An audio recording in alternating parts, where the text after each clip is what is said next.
over a few of the basics of the oxygen chambers to be able to safely and effectively operate the chambers.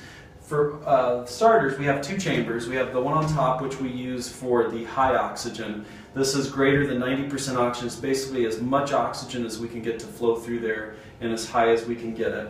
And then there is a lower chamber, which is usually kept at 65% oxygen for some of the other studies. Now, the basic way that they operate is that there is a sensor, which is constantly sensing the oxygen. There is a little wire here, which is actually controlling a fan, which is mixing the air, and that's something you need to make sure is plugged in because they occasionally get unplugged. And then down here are the actual regulators. So right now, these regulators should be reading somewhere around room air, or 21%.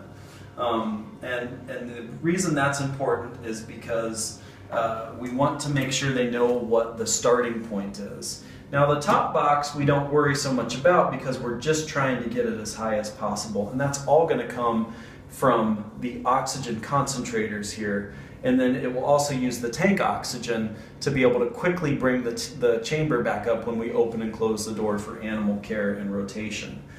This one should be reading around 21% because this is the one for the actual chamber here.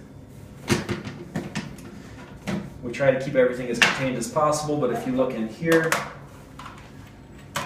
you'll see that the controllers are labeled clearly as to which box they go to. Now the basic setup is that oxygen comes from the tank to the back of these controllers, and these controllers have electronic valves in them that will open and close depending on how high you want the oxygen level to be and how high the oxygen level is in the chamber that the machine is continuously reading from the sensor that I just told you about up on the chamber. Now what will happen is if you've told the chamber, let's say, to be 65%, and this is on and running and it's at 21%, that will tell the valve to open, and it will start to allow free flow oxygen into the chamber. When it gets up to 65%, it will close that valve, and that's how it uses as little oxygen as possible to tightly regulate the amount of oxygen. And then it will open briefly after that to keep the oxygen at the setting that you want it to be. Now there's a couple of things you need to know about for these regulators. For one, the most important thing is that these can't handle a high pressure. So we've marked on here, so this is a basic regulator. This is where you turn on the gas. When the gas turns on, it comes out at a very high pressure. So you see the regulators are off right now. If I turn on the gas, the pressure in this tank when it's full is about 2,500 psi. When it gets down to about 500 psi, you should probably change the tank because then you're in danger of it running out overnight when you're gone.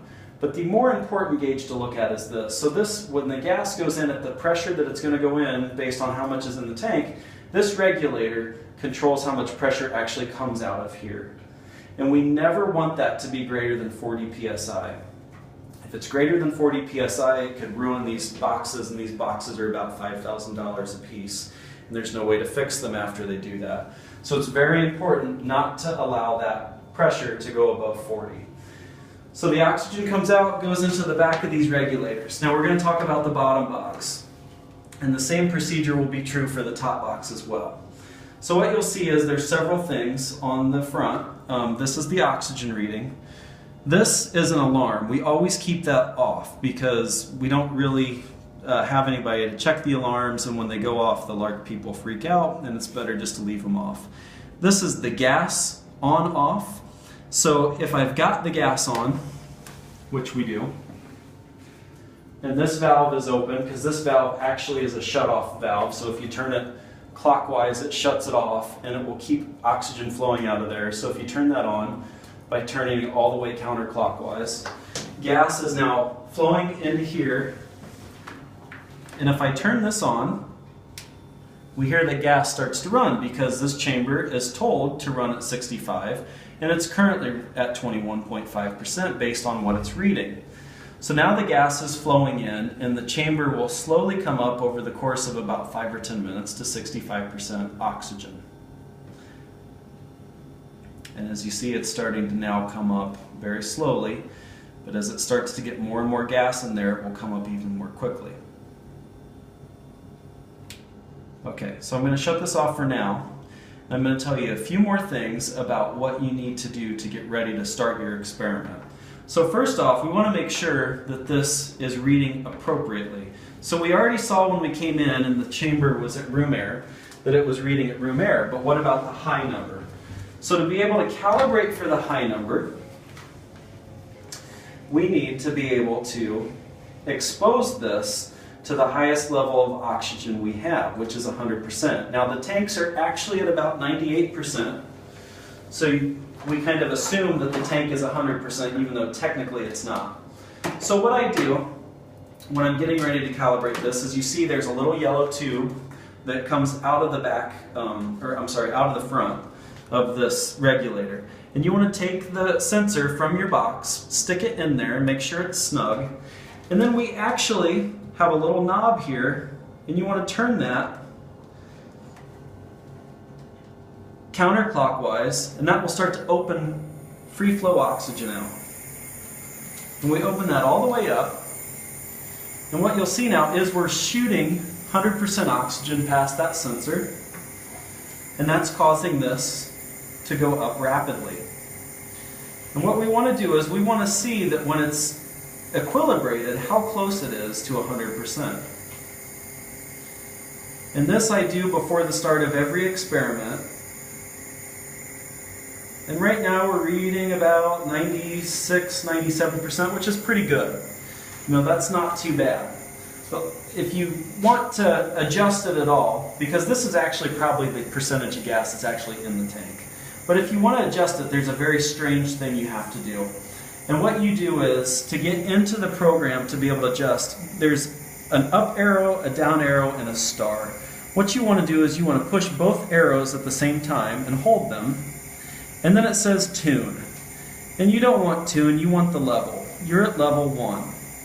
The thing you want to go to is in level 3. So to be able to go up levels, now you push star and you push up to level 3. Then you let go of the star. Now you're on level 3. Level 3 is where you want to go, and you run through these until you get to a few things.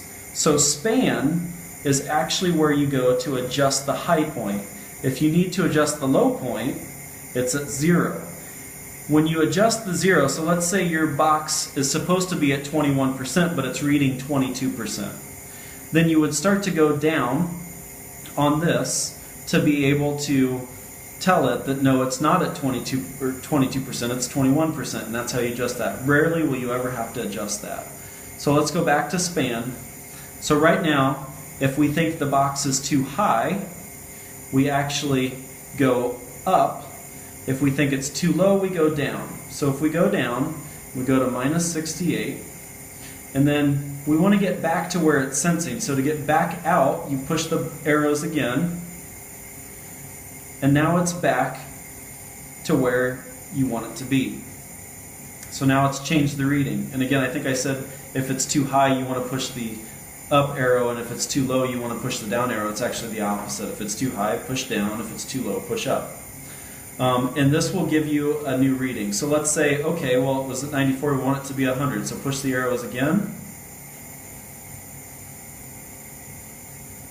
Sometimes this happens where it's in tune. You want to push down to get to the level.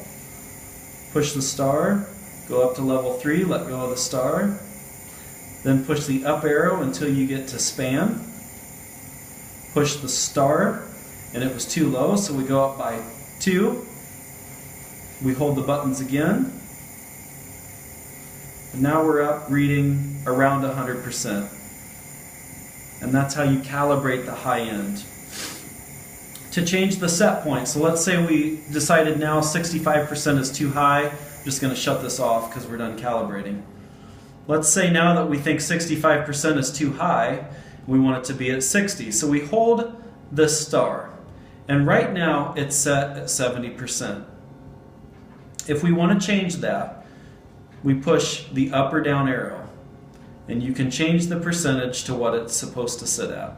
So if we want it to be at 70, we set it at 70. If we want it to be at 65, we go down to 65. And that's how you change the set point, making sure you're holding on to the star as you push those buttons. When you're done, release. It'll go back to reading that. to check set point, push the star again and hold it, and it will show you that it's at 70. And now the box will bring itself up to 70 if the gas is on and there's gas available to bring in. So those are the basic steps you need to know to be able to calibrate the system and to be able to get ready for your experiment.